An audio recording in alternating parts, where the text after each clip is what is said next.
మీరందరూ gang up అయిపోయి మీరు చేసిన అభివృద్ధి ప్రజలకు మంచి జరుగుతుంటే నాకు నిజంగా మనస్ఫూర్తిగా చాలా చాలా ఆనందంగా ఉంది. మీ అందరికీ నా హృదయపూర్వక శుభాకాంక్షలు, అభినందనలు. అలాగే షణ్ముఖ్ గారికి, ఐఎఫ్ఎస్ అధికారి, డైరెక్టర్ నరేగా, వారికి కూడా అంటే మేము నరేగాకి తీసుకొచ్చినప్పుడు గత ప్రభుత్వంలో సరిగ్గా జాతీయ ఉపాధి హామీకి పథకం కాదు, మన గౌరవ శాసనసభ్యులు కూడా అసెంబ్లీలో మాట్లాడుతూ జాతీయ ఉపాధి హామీ పథకం సగటు బతుకు తెరువు లేకుండా ఇబ్బంది పడుతున్న కూలి సోదరి మండలికి చేయడానికి ప్రవేశపెట్టిన పథకం ఇది. అలాంటి పథకాన్ని దుర్వినియోగం చేసి ఇది రాజకీయ ఉపాధి హామీ పథకం అయిపోయింది. గౌరవ శాసనసభ్యులు తెలియజేశారు మన అసెంబ్లీలో. అలాంటివన్నీ ఎదుర్కోవడానికే షణ్ముఖ్ గారిని పెట్టాం. అలాగే వారితో పాటు మనకి శ్రీమతి నవ్య గారికి, ఐఏఎస్ గారికి కూడా జాయింట్ కలెక్టర్ కర్నూలు నా హృదయపూర్వక నమస్కారాలు. అలాగే ఐపీఎస్ శ్రీ కోయా ప్రవీణ్ గారికి, deputy inspector general of police, వారికి కూడా నా హృదయపూర్వక కర్నూలు రేంజ్ హృదయపూర్వక నమస్కారాలు. అలాగే యువ ఐపీఎస్ అధికారి శ్రీ విక్రాంత్ పాటిల్ గారికి, నా సూపర్ ఎస్పీ ఆఫ్ కర్నూలు, వారికి కూడా నా హృదయపూర్వక నమస్కారాలు. I love you. మీరు ప్రేమించక ముందే నేను మిమ్మల్ని ప్రేమించాను.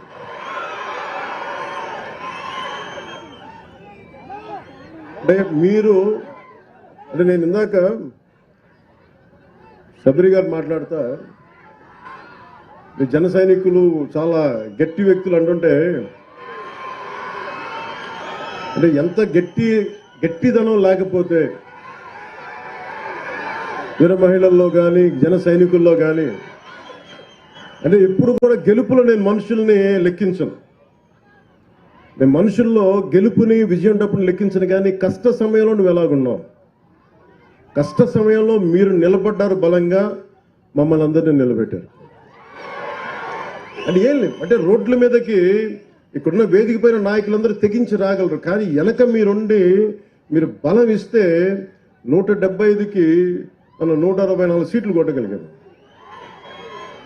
21 పార్లమెంట్ సీట్లు.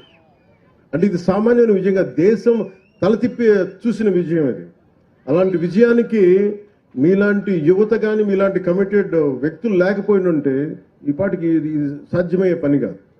అంటే మీరు స్ఫూర్తి పొంది మాకు బలాన్ని ఇచ్చి, ఇప్పుడు నాలాంటి వాడు కూడా పోరాటం చేయగలడు. కానీ మీరు మా వెనక నడవకపోయిండుంటే నాలాంటి వాడు కూడా ఏం చేయలేడు. అందుకని ఈ ఘన విజయం ఆంధ్రప్రదేశ్ ప్రజలకి, ఆంధ్రప్రదేశ్ యువతకి, ఆంధ్రప్రదేశ్ మహిళలకి మీది విజయం. అది మీరు విజయాన్ని ఇచ్చారు కాబట్టే కర్నూలు జిల్లాలో 119 కిలోమీటర్లకు గాను 117 కిలోమీటర్ల సీసీ రోడ్లని 75 కోట్ల రూపాయలతో చేయగలిగామంటే అది మీరు ఇచ్చిన శక్తి. అది అలాగే జాతీయ ఉపాధి హామీ పథకంలో 98% రోడ్ల నిర్మాణాన్ని పూర్తయ్యాయి. దీనికి మనస్ఫూర్తిగా కలెక్టర్ రంజిత్ పాషా గారిని మనస్ఫూర్తిగా వారికి నా అభినందనలు తెలియజేస్తాను. మిమ్మల్ని స్ఫూర్తిగా తీసుకొని అందరూ పనిచేయాలి అనేది నేను నా విజ్ఞాపన అందరికీ. ఇవన్నీ కూడా మన పల్లికొండ కార్యక్రమంలో గ్రామ పంచాయతీలు మీరు చూడండి, ఫస్ట్ టైం గ్రామ పంచాయతీలకు ఇప్పుడు దాకా 100-300 లెస్ దెన్ చాలా తక్కువ డబ్బులు ఇచ్చేవాడు. మనం వచ్చిన తర్వాత గౌరవ ముఖ్యమంత్రి శ్రీ నారా చంద్రబాబు గారి నాయకత్వంలో ఎన్డీఏ కూటమి ప్రభుత్వం ఏర్పడ్డాక జాతీయ ఉపాధి హామీ పథకం కావచ్చు, పంచాయతీరాజ్ వ్యవస్థ కావచ్చు, పటిష్టం చేయడానికి ఆయన నాయకత్వానికి మనస్ఫూర్తిగా అభినందనలు తెలియజేసుకుంటూ, కృతజ్ఞతలు తెలియజేసుకుంటూ నారా చంద్రబాబు నాయుడు గారికి పల్లె పండుగ విజయవంతం ఏంటంటే ఒక బలమైన ముఖ్యమంత్రి, అనుభవశీలురైన ముఖ్యమంత్రి ఉంటే ఎంత బలంగా చేయలు నాలాంటి వాడు నేర్చుకుంటాడు. ఎప్పుడు ఒక సీనియర్స్ దగ్గర మనకంటే అనుభవజ్ఞుల దగ్గర తీసుకుంటాం, మనకంటే అనుభవజ్ఞుల దగ్గర నేర్చుకోవడానికి నేను ఎప్పుడు సంసిద్ధంగా ఉంటాను. సో అలాంటి కర్నూలు జిల్లా పల్లె పండుగలో భాగంగా చేపడుతున్న ఈ కార్యక్రమాల్లో మొదటి స్థానంలో మన కర్నూలు జిల్లా ఉంది. ఇక్కడ అందరికీ కూడా నా ప్రత్యేక అభినందనలు తెలియజేస్తా ఉన్నాను.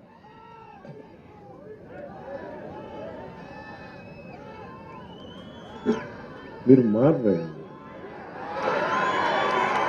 నేను పల్లె పండగ, పంచాయతీరాజ్, సీసీ రోడ్లు, దేశం బాగుండాలంటే మీరు ఓజీ సరే కానివ్వండి, నేను ఏం చేస్తాను. మీ శక్తి ముందు శబరి గారికి కూడా చెప్తున్నా, బైరెడ్డి శబరి గారికి కూడా, నాకు కూడా వీళ్ళ శక్తి ముందు నా శక్తి కూడా సరిపోదమ్మా. వీళ్ళు గొడవ పెట్టుకున్నా నేను కూడా ఆగలేను, అందుకని వీళ్ళకి నమస్కారాలు తెలియజేయడం తప్ప.